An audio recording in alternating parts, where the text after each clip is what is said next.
할렐루야. 오늘 이 시간 이 자리에 나오신 여러분 모두를 주의 이름으로 축복합니다. 또 연희가 몇 주 전부터 계속해서 열심히 우리 금요 찬양 성령 집회에도 계속해서 나오고 있는데 목사님도 얼마나 이쁜지 몰라요. 그래서 우리 누가 도현이한테 물었는가 봐요. 아니, 도현이 매주 금요 예배 나오는 거야? 그때 몇 번 나오는 거 아니었어? 이렇게 얘기를 했더니 그렇게 대답하더래요. 9살인 은성이도 매주 나오는데 9살인 은성이도 저렇게 매주 나오는데 매주 나온다고 이렇게 이야기를 하더래요. 여러분, 우리 도현이와 은성이 열심히 예배 나오는 그 모습이 우리 모두에게 참 은혜가 되고 도전이 되는 줄로 믿습니다. 주님 보실 때에도 우리 두 학생을 하나님께서 귀하게 여기시고 하나님께서 놀랍게 축복해 주실 줄로 믿습니다. 오늘은 공동체 성경 읽기 336일차 말씀인데요. 먼저 우리 참 문달순 교사님에 대해서 말씀을 드리면, 문달순 교사님 지난번에 신방을 다녀왔는데 처음에 제가 소식을 들을 때에는 의식 없고 하다고 해서 적지 않게 놀랐어요. 그랬는데 다 이제 돌아오셨고요. 그래서 의식도 돌아오셨을 뿐만 아니라 말씀하시는 것도 또렷하게 말씀하고 계셨고, 그리고 이제 왼쪽으로 이렇게 어려움이 왔다고 말씀하셨었는데 가보니까 또 왼손도 이렇게 쥐고 펴는데 어려움이 없었고, 이제 월요일날 퇴원을 생각하고 계시는 것 같아요. 그런데 그때까지 다만 저희가 신방 갔을 때까지만 해도 이렇게 보고 이렇게 공간을 지각하는 그 신경 부분들에 약간 어려움이 있었던 것 같아요. 그래서 양쪽 눈이 다 그런 건 아닌 것 같은데 왼쪽 눈만 그런 것 같아요. 시신경에 이상이 있는 게 아니라 눈에서는 보는데 이제 뇌에서 그걸 인지를 해야 되는데 그걸 이제 인지하기 어려워하는 것 같았는데, 그 이제 부분만 회복되면 뭐 아무렇지도 않은 것 같아요. 그래서 여러분 월요일 날 퇴원할 때까지 그 모든 신경도 다 돌아와서 건강한 모습으로 함께 우리가 예배할 수 있도록 여러분 함께 기도해 주시길 바랍니다. 또 우리 유호숙 집사님 용인 효사랑 요양원에 입원 중에 있어서 오늘 또 이제 우리 구역 식구들과 함께 신방을 좀 다녀왔는데, 유호숙 집사님도 그때 이제 쓰러지셔서 중환자실에 들어가시고 중환자실에서 계시는 동안 내내 다른 소식들이 없고 해서 많이 또 걱정을 했어요. 그런데 이제 물론 유 집사님 같은 경우에는 왼쪽을 쓰시지를 못하셔요. 근데 요양원에 가셔서 또 그래도 온전한 의식을 가지고 또 이렇게 뵐 수 있었던 것 그 자체가 저는 참 기적이라고 생각합니다. 근데 그때 이제 혼자 계시면서 이제 뇌출혈이 있었기 때문에 뒤늦게 이제 발견한 거거든요. 근데 이 골든 타임이라는 게 있는 건데 그 생명에 지장이 없고 그만큼 하신 것이 그나마 불행 중 다행이다라고 하는 생각을 갖고 함께 또 위로하고 기도하고 돌아왔어요. 여러분 요즘 날씨가 많이 또 춥고 하기 때문에 여러분 몸 건강 유의하시고요, 따뜻하게 입고 다니시고, 또 어르신들 같은 경우는 우리 모자 같은 것도 괜찮은 것 같아요. 머리를 또 따뜻하게 하실 또 필요가 있습니다. 우리 건강한 우리 젊은 사람들도 몸을 따뜻하게 하는 것과 그렇지 않은 것과의 차이가 면역력의 차이가 있다고 그래요. 그러니까 몸을 따뜻하게 하면 그만큼 면역력이 올라가는 거죠. 그래서 여러분 따뜻하게 잘 준비하셔서 건강하게 하루하루 지내실 수 있길 바랍니다. 오늘 공동체 성경 읽기 336일차 본문은 고린도 후서 1장에서 4장의 말씀인데요. 고린도 후서에 있는 말씀을 이제 시작하는 첫 시간이기 때문에 오늘 바이블 프로젝트를 통해서 고린도 후서 전체를 개요 함께 보도록 하겠습니다.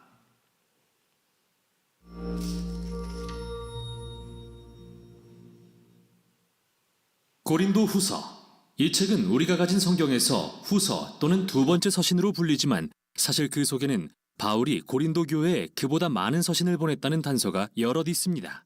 이전에 바울은 선교 여행을 통해 고린도에 이 예수 공동체를 설립했는데요. 자세한 이야기는 사도행전 18장에 잘 나와 있죠. 그 후 바울은 그곳이 문제를 겪고 있다는 소식을 전해 듣게 됩니다.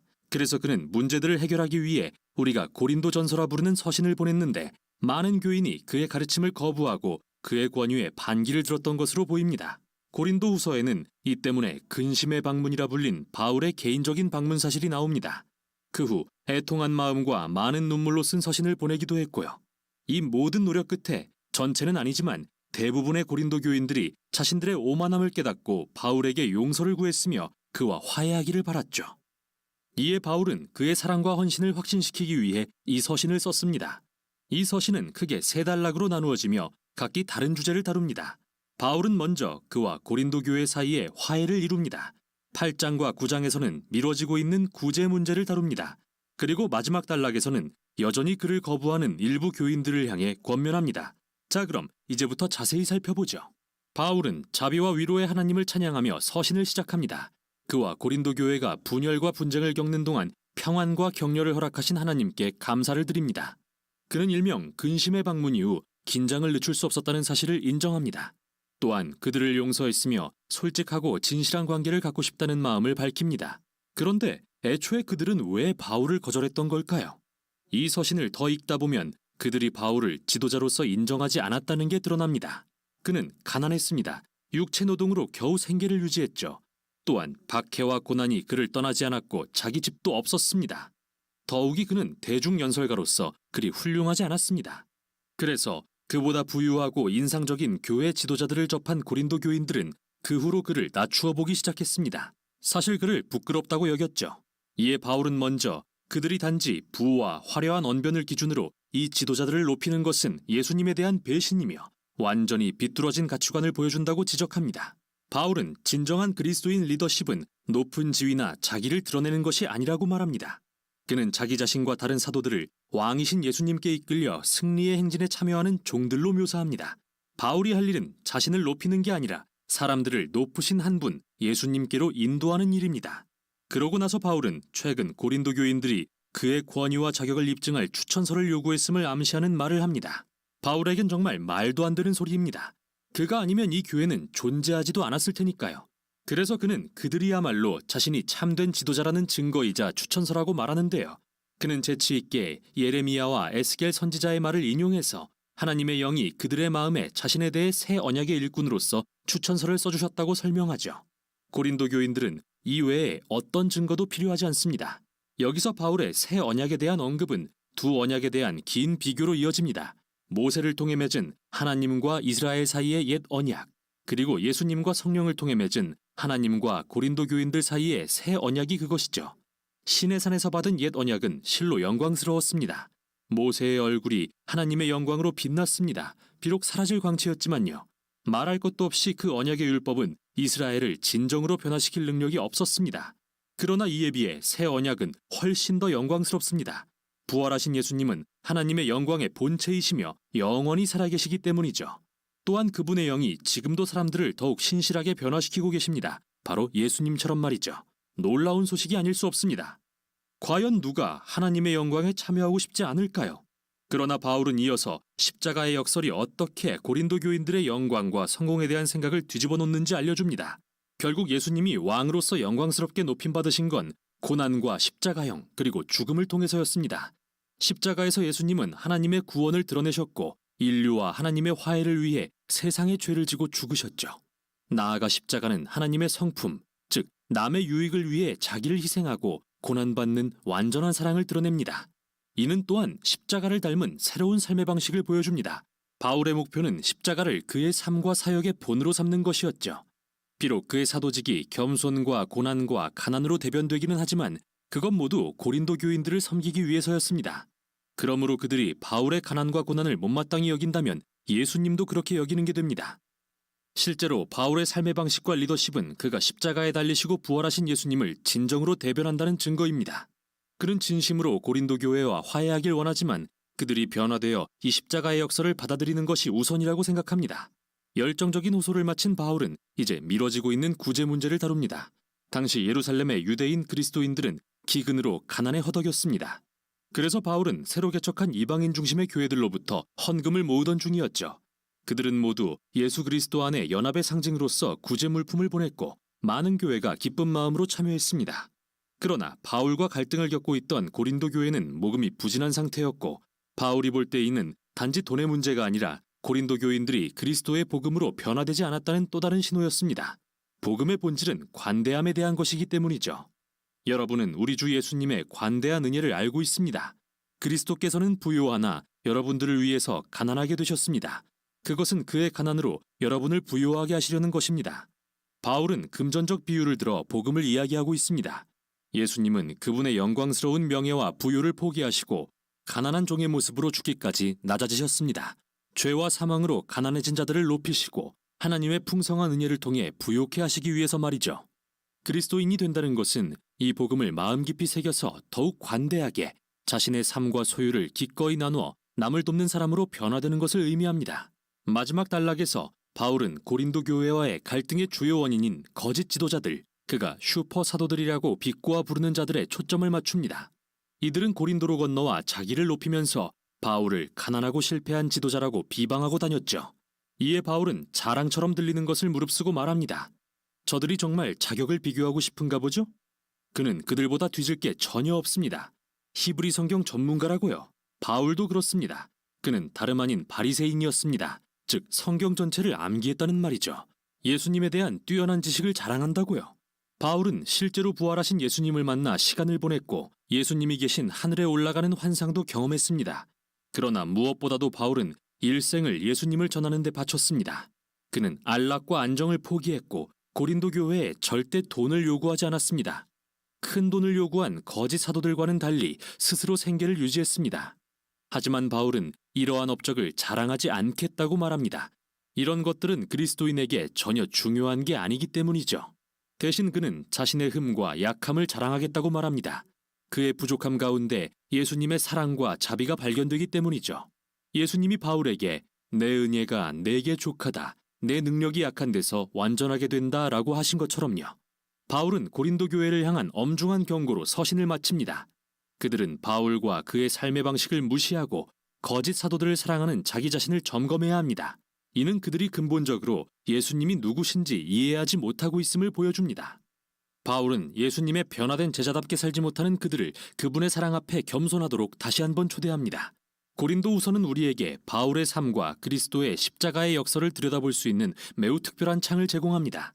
십자가는 우리의 가치관과 세계관에 이의를 제기합니다.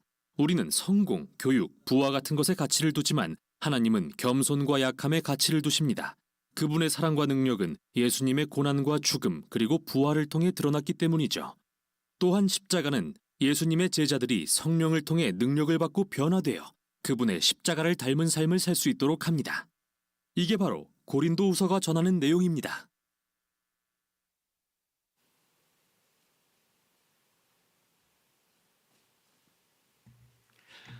우리가 바이블 프로젝트를 보면 만화를 통해서 해주기 때문에 잘 명확하게 또 들어와요. 그러나 조금 빠르게 진행되는 감이 없지 않습니다. 그러다 보니까 한번 볼 때 이해가 되지 않는 부분들이 있다면 유튜브를 통해서 다시 한번 보고 하면은 또 금방 이해가 돼요. 그래서 두 번, 세 번 이렇게 보면 금방 그 개요가 명확하게 머릿속에 들어오기 때문에 여러분이 유튜브를 통해서 계속 반복해서 이렇게 보실 수 있기를 추천드립니다.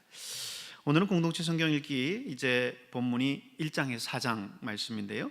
고린도후서 1장은 크게 세 부분으로 나눌 수 있습니다. 먼저 전반부 1절에서 11절은 본 서신 전체를 시작하는 말로서 발신자와 수신자를 밝히고요. 사도권에 근거해서 축도하고 문안을 합니다. 그리고 3차 전도 여행을 계속하고 있었던 당시에 바울이 자신이 체험한 그 환난 중에 도우신 하나님의 은혜에 감사하고 또 간증하는 말씀을 기록하고 있어요. 또 중반부 12절에서 14절은 고린도후서의 본론 전반부에 해당하는데 바울이 자신의 사도직에 대해서 그의 사도권의 정통성에 대해서 변호를 합니다. 그리고 그가 얼마나 이 사도직에 대해서 충성했는지, 성실하게 임했는지를 변호하고 있어요. 후반부 15절에서 24절은 바울이 자신을 변호하는 변호 중에 고린도 교회에 방문하려고 했었던 그 계획을 수차례 변경한 적이 있었는데 거기에 대한 해명을 기록하고 있습니다. 8절 9절에 보면 사도 바울은 살 소망이 끊어질 정도로 극도의 고난 속에서도 하나님을 끝까지 신뢰하면서 의지하는 모습을 서술하고 있습니다. 형제들아, 우리가 아시아에서 당한 환난을 너희가 모르기를 원하지 아니하노니 힘에 겹도록 심한 고난을 당하여 살 소망까지 끊어지고 우리는 우리 자신이 사형 선고 받은 줄을 알았으니 이는 우리로 자기를 의지하지 말고 오직 죽은 자를 다시 살리시는 하나님만 의지하게 하심이라 그랬습니다. 사도 바울이 그런 고난 속에서도 하나님을 끝까지 의지했던 것처럼 여러분, 오늘 우리가 살아가는 삶의 현장 속에서도 어렵고 힘들다 할지라도 우리가 원망하고 불평할 것이 아니라 하나님을 끝까지 의지하고 신뢰하면서 나가야 될 줄로 믿습니다. 이어지는 고린도후서 2장은 두 부분으로 나눌 수 있어요. 전반부는 1절에서 13절인데 교회 방문 계획에 대한 변경, 그 내용에 대한 해명이 계속 이어지고 있습니다. 그리고 후반부 14절에서 17절은 사도로서의 그 정통성을 변호하는 내용의 이제 시작인데요. 이 내용은 5장 10절까지 계속해서 이어집니다. 2장에서는 사도 바울이 자신이 맡은 바 사도직의 중요성을 명확하게 인식하고 있다라고 하는 것을 강조하고 고귀한 이 사도직을 맡겨주신 하나님께 감사하고 있습니다. 그리고 자신이 얼마나 성실한 자세로 이 사도직을 수행하고 있는지에 대해서 변호하고 있어요. 사도 바울의 표현 중에 15절 16절은 굉장히 인상적인 표현입니다. 15, 16절을 보면 우리는 구원받은 자들에게나 또 미움받은 자 15절 16절 제가 함께 다시 한번 보겠습니다. 제가 적은 게 좀 15, 16절 고린도후서 3장 15, 16절 2장 15, 16절이죠.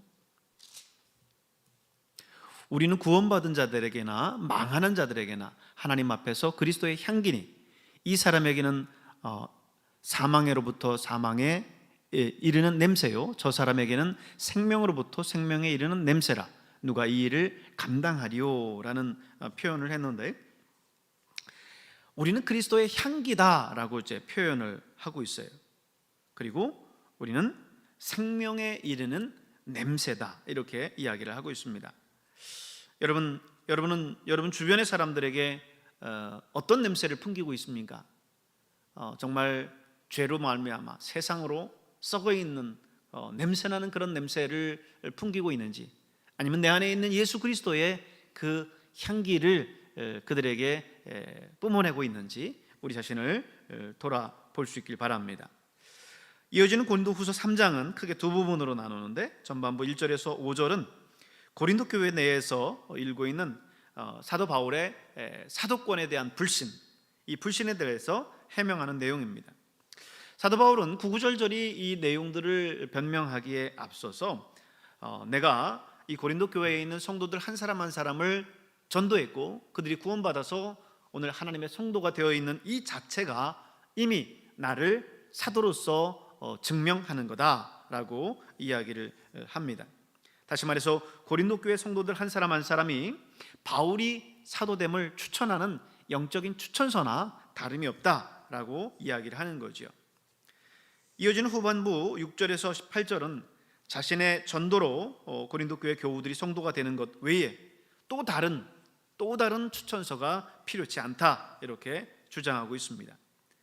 2절 3절을 보면요, 너희는 우리의 편지라 우리 마음에 썼고 무사람이 알고 있는 바라 너희는 우리로 말미암아 나타난 그리스도의 편지니 이는 목으로 쓴 것이 아니요 오직 살아계신 하나님의 영으로 쓴 것이며 또 돌판에 쓴 것이 아니요 오직 육의 마음판에 쓴 것이라 그랬습니다. 너희는 그리스도의 편지다. 너희는 우리의 편지다. 자신이 전도한 영혼들을 일컬어서 자신이 쓴 그리스도의 편지다라고 표현하고 있습니다. 여러분은 여러분의 영혼을 위해서 얼마만큼 헌신하고 있습니까? 오늘 사도 바울처럼 내가 그를 통하여서 그리스도의 편지를 썼다라고 할 수 있는 그런 사람들은 여러분 주변에 얼마나 있습니까? 사도 바울이 직접 전도하고 눈물로 기도하면서 양육한 그 영혼은 곧 내 손으로 직접 쓴 그리스도의 편지와 같다는 거예요. 여러분 주변에 그 어떤 것보다도 영혼의 마음을 두고 그 영혼을 전도하고 그 영혼을 양육하고 그 영혼을 하나님 앞에 세우는 일에 온 마음과 정성을 다하는 여러분 될 수 있길 바랍니다. 고린도후서 4장은 세 부분으로 나눌 수 있어요. 전반부 1절에서 6절은 바울이 사도로서 오직 예수의 복음만을 순전하게 전했다라고 하는 부분을 밝히고 있고요. 중반부 7절에서 15절은 고난 속에서도 주의 복음을 전하는 사도로서의 평소 자신의 소신과 자세를 밝히고 있습니다. 그리고 후반부 16절에서 18절은 바울은 자신이 사도로서 고난 속에서도 그것을 감내하면서 그리스도를 전하는 이유에 대해서 설명합니다. 그것은 보이는 것은 잠깐이요 보이지 않는 것은 영원하기 때문이다 라는 겁니다. 그렇습니다. 이 땅에 보이는 것은 100년도 안 되는 우리의 생명이 붙어있는 순간일 뿐이에요. 그러나 우리에게 보이지 않는 영원한 세계가 있습니다. 우리 눈에는 직접 보이지 않고 우리 손에는 지금 잡히지 않지만 그 세계는 영원해요. 그렇기 때문에 오늘 사도 바울은 지금 이 보이는 세계에 연연하지 않습니다. 만일 그가 이 보이는 세계에 연연하고 있다면 그 고난 속에서 이 복음을 전하는 일에 헌신하지 않을 겁니다. 그런데 사도 바울은 저 영원한 세계를 바라보기 때문에 그 영원한 세계 속에서 하나님께서 우리에게 주실 놀라운 축복과 은혜를 보기 때문에 사도 바울은 오늘의 그 어려운 그 고난 속에서도 담대히 복음 전도의 사명을 감당하는 것입니다. 오늘도 저와 여러분의 삶 속에서 오늘 이 사도 바울을 본받는 귀한 은혜가 있길 바랍니다. 그래서 다른 복음을 전할 때에 저 영원한 세계 하나님 나라를 꿈꾸면서 소망하면서 살아갈 수 있는 저와 여러분 될 수 있길 바랍니다. 오늘 공동체 성경 읽기 우리 고린도후서 1장에서 4장까지 함께 말씀을 통해서 보도록 하겠습니다. 고린도후서 제1장. 하나님의 뜻으로 말미암아 그리스도 예수의 사도된 바울과 형제 디모데는 고린도에 있는 하나님의 교회와 또 온 아가야에 있는 모든 성도에게 하나님 우리 아버지와 주 예수 그리스도로부터 은혜와 평강이 있기를 원하노라. 찬송하리로다. 그는 우리 주 예수 그리스도의 하나님이시요 자비의 아버지시요 모든 위로의 하나님이시며 우리의 모든 환난 중에서 우리를 위로하사 우리로 하여금 하나님께 받는 위로로서 모든 환난 중에 있는 자들을 능히 위로하게 하시는 이시로다. 그리스도의 고난이 우리에게 넘친 것 같이 우리가 받는 위로도 그리스도로 말미암아 넘치는도다. 우리가 환난 당하는 것도 너희가 위로와 구원을 받게 하려는 것이요 우리가 위로를 받는 것도 너희가 위로를 받게 하려는 것이니 이 위로가 너희 속에 역사하여 우리가 받는 것 같은 고난을 너희도 견디게 하느니라. 너희를 위한 우리의 소망이 견고함은 너희가 고난에 참여하는 자가 된 것 같이 위로에도 그러할 줄을 알미라. 형제들아, 우리가 아시아에서 당한 환난을 너희가 모르기를 원하지 아니하노니 힘에 겹도록 심한 고난을 당하여 살 소망까지 끊어지고 우리는 우리 자신이 사형 선고를 받은 줄 알았으니 이는 우리로 자기를 의지하지 말고 오직 죽은 자를 다시 살리시는 하나님만 의지하게 하심이라. 그가 이같이 큰 사망에서 우리를 건지셨고 또 건지실 것이며 이후에도 건지시기를 그에게 바라노라. 너희도 우리를 위하여 간구함으로 도우라. 이는 우리가 많은 사람의 기도로 얻은 은사로 말미암아 많은 사람이 우리를 위하여 감사하게 하려 함이라. 우리가 세상에서 특별히 너희에 대하여 하나님의 거룩함과 진실함으로 행하되 육체 지혜로 하지 아니하고 하나님의 은혜로 행함은 우리 양심이 증언하는 바니 이것이 우리의 자랑이라. 오직 너희가 읽고 아는 것 외에 우리가 다른 것을 쓰지 아니하노니 너희가 완전히 알기를 내가 바라는 것은 너희가 우리를 부분적으로 알았으나 우리 주 예수의 날에는 너희가 우리의 자랑이 되고 우리가 너희의 자랑이 되는 그것이라. 내가 이 확신을 가지고 너희로 2번 은혜를 얻게 하기 위하여 먼저 너희에게 이르렀다가 너희를 지나 마게도냐로 갔다가 다시 마게도냐에서 너희에게 가서 너희의 도움으로 유대로 가기를 계획하였으니 이렇게 계획할 때 어찌 경솔이하였으리요. 혹 계획하기를 육체를 따라 계획하여 예 하면서 아니라 하는 일이 내게 있겠느냐. 하나님은 미쁘시니라. 우리가 너희에게 한 말은 예하고 아니라 함이 없노라. 우리 곧 나와 실와노와 디모데로 말미암아 너희 가운데 전파된 하나님의 아들 예수 그리스도는 예하고 아니라 함이 되지 아니하셨으니 그에게는 예만 되었느니라. 하나님의 약속은 얼마든지 그리스도 안에서 예가 되니 그런즉 그로 말미암아 우리가 아멘하여 하나님께 영광을 돌리게 되느니라. 우리를 너희와 함께 그리스도 안에서 굳건하게 하시고 우리에게 기름을 부으신 이는 하나님이시니 그가 또한 우리에게 인치시고 보증으로 우리 마음에 성령을 주셨느니라. 내가 내 목숨을 걸고 하나님을 불러 증언하시게 하노니 내가 다시 고린도에 가지 아니한 것은 너희를 아끼려 함이라.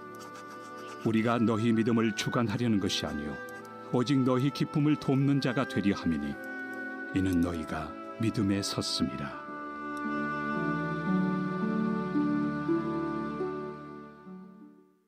제2장. 내가 다시는 너희에게 근심 중에 나아가지 아니하기로 스스로 결심하였노니 내가 너희를 근심하게 한다면 내가 근심하게 한 자밖에 나를 기쁘게 할 자가 누구냐. 내가 이같이 쓴 것은 내가 갈 때 마땅히 나를 기쁘게 할 자로부터 도리어 근심을 얻을까 염려하며 또 너희 모두에 대한 나의 기쁨이 너희 모두의 기쁨인 줄 확신함이로라. 내가 마음에 큰 눌림과 걱정이 있어 많은 눈물로 너희에게 썼노니 이는 너희로 근심하게 하려 한 것이 아니요 오직 내가 너희를 향하여 넘치는 사랑이 있음을 너희로 알게 하려 함이라. 근심하게 한 자가 있었을지라도 나를 근심하게 한 것이 아니요 어느 정도 너희 모두를 근심하게 한 것이니 어느 정도라 함은 내가 너무 지나치게 말하지 아니하려 함이라. 이러한 사람은 많은 사람에게서 벌받는 것이 마땅하도다. 그런즉 너희는 차라리 그를 용서하고 위로할 것이니 그가 너무 많은 근심에 잠길까 두려워하노라. 그러므로 너희를 권하노니 사랑을 그들에게 나타내라. 너희가 범사에 순종하는지 그 증거를 알고자 하여 내가 이것을 너희에게 썼노라. 너희가 무슨 일에든지 누구를 용서하면 나도 그리하고 내가 만일 용서한 일이 있으면 용서한 그것은 너희를 위하여 그리스도 앞에서 한 것이니 이는 우리로 사탄에게 속지 않게 하려 함이라. 우리는 그 계책을 알지 못하는 바가 아니로라. 내가 그리스도의 복음을 위하여 드로아에 이름에 주 안에서 문이 내게 열렸을 때 내가 내 형제 디도를 만나지 못하므로 내 심령이 편하지 못하여 그들을 작별하고 마게도냐로 갔노라. 항상 우리를 그리스도 안에서 이기게 하시고 우리로 말미암아 각처에서 그리스도를 아는 냄새를 나타내시는 하나님께 감사하노라. 우리는 구원받는 자들에게나 망하는 자들에게나 하나님 앞에서 그리스도의 향기니 이 사람에게는 사망으로부터 사망에 이르는 냄새요 저 사람에게는 생명으로부터 생명에 이르는 냄새라. 누가 이 일을 감당하리요? 우리는 수많은 사람들처럼 하나님의 말씀을 혼잡하게 하지 아니하고 곧 순전함으로 하나님께 받은 것 같이 하나님 앞에서와 그리스도 안에서 말하노라. 제3장. 우리가 다시 자천하기를 시작하겠느냐?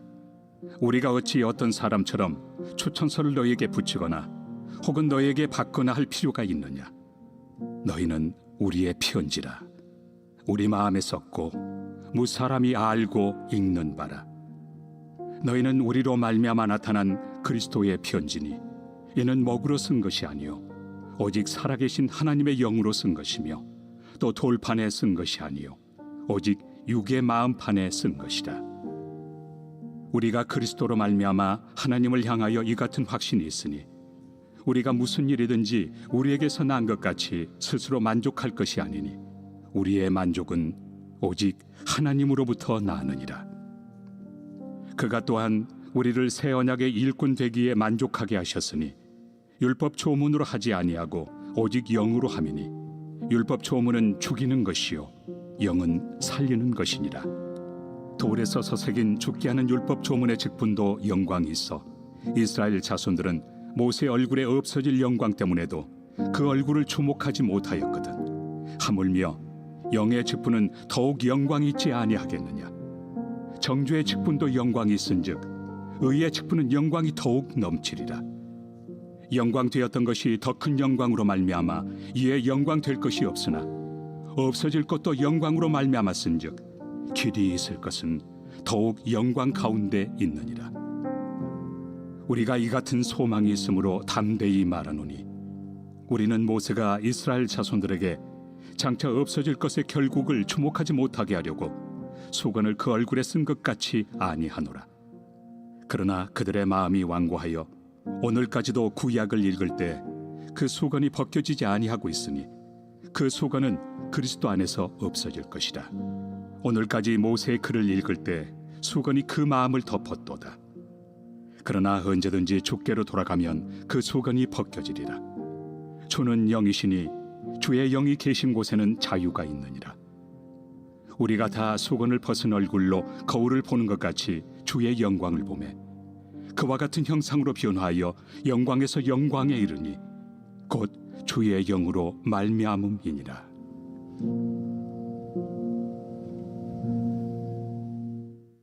제4장. 그러므로 우리가 이 직분을 받아 긍휼하심을 입은 대로 낙심하지 아니하고 이에 숨은 부끄러움의 일을 버리고 속임으로 행하지 아니하며 하나님의 말씀을 혼잡하게 하지 아니하고 오직 진리를 나타내므로 하나님 앞에서 각 사람의 양심에 대하여 스스로 추천하노라. 만일 우리의 복음이 가리었으면 망하는 자들에게 가리어진 것이라. 그 중에 이 세상의 신이 믿지 아니하는 자들의 마음을 혼미하게 하여 그리스도의 영광의 복음의 광채가 비치지 못하게 함이니 그리스도는 하나님의 형상이니라. 우리는 우리를 전파하는 것이 아니라 오직 그리스도 예수의 주 되신 것과 또 예수를 위하여 우리가 너희의 종된 것을 전파함이라. 어두운 데 빛이 빛이라 말씀하셨던 그 하나님께서 예수 그리스도의 얼굴에 있는 하나님의 영광을 아는 빛을 우리 마음에 비추셨느니라. 우리가 이 보배를 질그릇에 가졌으니 이는 심히 큰 능력은 하나님께 있고 우리에게 있지 아니함을 알게 하려 함이라. 우리가 사방으로 우겨쌈을 당하여도 쌓이지 아니하며 답답한 일을 당하여도 낙심하지 아니하며 박해를 받아도 버림바 되지 아니하며 거꾸로 뜨림을 당하여도 망하지 아니하고 우리가 항상 예수의 죽음을 몸에 짊어짐은 예수의 생명이 또한 우리 몸에 나타나게 하려 함이라. 우리 살아있는 자가 항상 예수를 위하여 죽음에 넘겨짐은 예수의 생명이 또한 우리 죽을 육체에 나타나게 하려 함이라. 그런즉 사망은 우리 안에서 역사하고 생명은 너희 안에서 역사하느니라. 기록된 바 내가 믿었으므로 말하였다 한 것 같이 우리가 같은 믿음의 마음을 가졌으니 우리도 믿었으므로 또한 말하노라. 주 예수를 다시 살리시니가 예수와 함께 우리도 다시 살리사 너희와 함께 그 앞에 서게 하실 줄을 아노라. 이는 모든 것이 너희를 위함이니 많은 사람의 감사로 말미암아 은혜가 더하여 넘쳐서 하나님께 영광을 돌리게 하려 함이라. 그러므로 우리가 낙심하지 아니하노니 우리의 겉사람은 낡아지나 우리의 속사람은 날로 새로워지도다. 우리가 잠시 받는 환난에 경한 것이 지극히 크고 영원한 영광에 중한 것을 우리에게 이루게 하느니 우리가 주목하는 것은 보이는 것이 아니요 보이지 않는 것이니 보이는 것은 잠깐이요 보이지 않는 것은 영원함이라.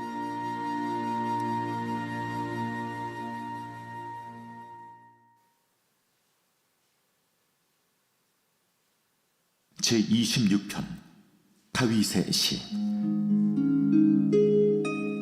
내가 나의 완전함에 행하여 싸우며 흔들리지 아니하고 여호와를 의지하여 싸우니 여호와여 나를 판단하소서. 여호와여 나를 살피시고 시험하사 내 뜻과 내 양심을 단련하소서. 주의 인자심이 내 목전에 있나이다. 내가 주의 진리 중에 행하여 허망한 사람과 같이 앉지 아니하여 싸우니 간사한 자와 동행하지도 아니하리이다. 내가 행악자의 집회를 미워하오니 악한 자와 같이 앉지 아니하리이다. 여호와여, 내가 무죄함으로 손을 씻고 주의 제단에 두루 다니며 감사의 소리를 들려주고 주의 기이한 모든 일을 말하리이다. 여호와여, 내가 주께서 계신 집과 주의 영광이 머무는 곳을 사랑하오니 내 영혼을 죄인과 함께 내 생명을 살인자와 함께 거두지 마소서. 그들의 손에 사악함이 있고 그들의 오른손에 뇌물이 가득하오나 나는 나의 완전함에 행하오리니 나를 속량하시고 내게 은혜를 베푸소서. 내 발이 평탄한 데에 섰사오니 무리 가운데에서 여호와를 송축하리이다.